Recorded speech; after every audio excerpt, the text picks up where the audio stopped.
অতীত স্বৈরাচার হাসিনা পদত্যাগের পরে দেশনেত্রী বেগম খালেদা জিয়া যেই কথাটুকু বলতে পারছেন না, কথা 1 মিনিট বলতে পারেননি, তারপরে কিন্তু উনি বলেছেন প্রতিশোধ নয়, প্রতিহিংস নয়, সাম্যের এবং শান্তির বাংলাদেশ আগামী দিনে আমাদেরকে গড়ে তুলতে হবে। বন্ধুরা, এটাই হচ্ছে বিএনপি, এটাই হচ্ছে বিএনপি, এটাই হচ্ছে জিয়া রহমান, এটাই হচ্ছে তারেক রহমানের বিএনপি।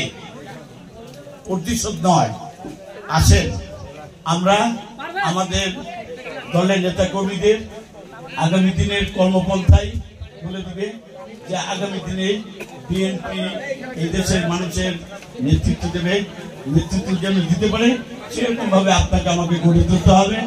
এবং একটি কথা, আরেকটি কথা বলি যে কোনখানে কোন উচ্ছৃঙ্খল, চাঁদাবাজি, গুন্ডামি, পান্ডামি এই জিনিসগুলোকে আপনারা কখনো প্রশ্রয় দেবেন না। এখানে বিএনপি নেতৃবৃন্দ, ছাত্রদল, যুবদলের ভাইরা আছেন। বিএনপি 17 বছর রাজনীতি করেছে ক্ষমতার বাইরে থেকে। হাসিনার পতন হয়েছে তার মানেই নয় আমরা কারো উপরে জুলুম করব, কারো উপর নির্যাতন করব। আমরা পূর্বে যেটাই করেছি না কেন আজকে সেই জায়গায় নিজেদেরকে নিয়ে যাবো না, উপস্থাপন করবো না।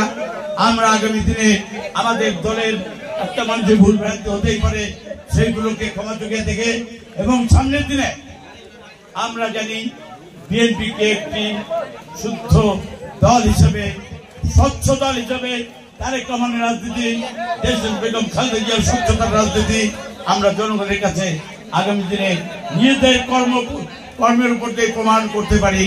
সকলকে ধন্যবাদ। শহীদ আমরা দেশের বেগম খালেদা জিয়া জিন্দাবাদ। আল্লাহ পাক ওনাকে সুস্থতা দান করুন এবং তারেক রহমানকে সুস্থতা দান করুন। আমরা সকলেই আমরা আজকে দোয়া করব, আমরা দেশের জন্য দোয়া করব, দেশ জাতির জন্য দোয়া করব, দেশ নায়ক জনাব তারেক রহমানের জন্য দোয়া করব।